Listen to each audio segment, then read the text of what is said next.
How does digitalization help the medical device design process? Let's get some clarity.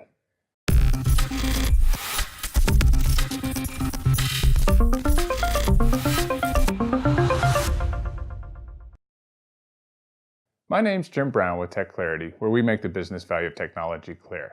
Today, I'd like to talk to you about digital design for the medical device industry. So, why is digital design control so important?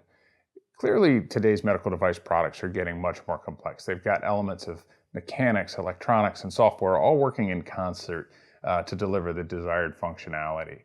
What that's led to is more complaints, more CAPAs, more recalls, and it's all due to this inefficient, cumbersome design process.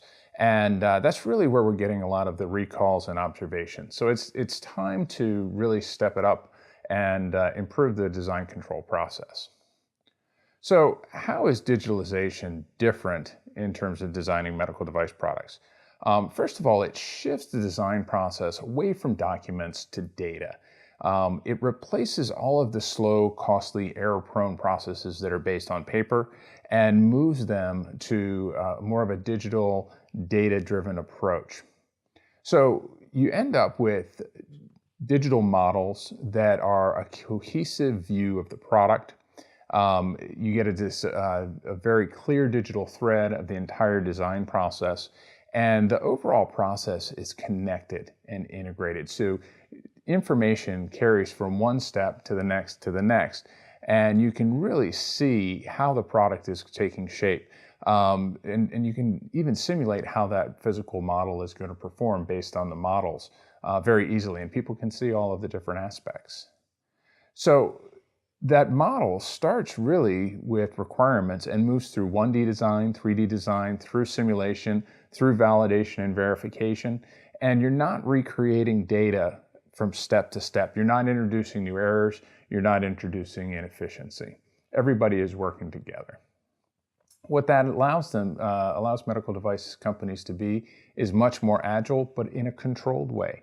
The data is then able to drive your device master record, your device history files, and the information that's generated actually helps to automate submissions. And again, it's all integrated, so you have much higher data quality. So what are the results? Much faster approvals and time to market, a balanced approach to risk, keeping quality very high and costs low, and also providing the foundation to learn more through the data that's captured along the way through analytics, and then being able to feed that and close the loop of information back to design for manufacturing. So it's a significant opportunity for improvement for the medical device industry. So thank you. I'm Jim Brown. I would love to continue this conversation. You can watch more of this video series on digitalization, or you can learn more from Siemens PLM, our sponsor. They're really an expert in digitalization for the medical device industries.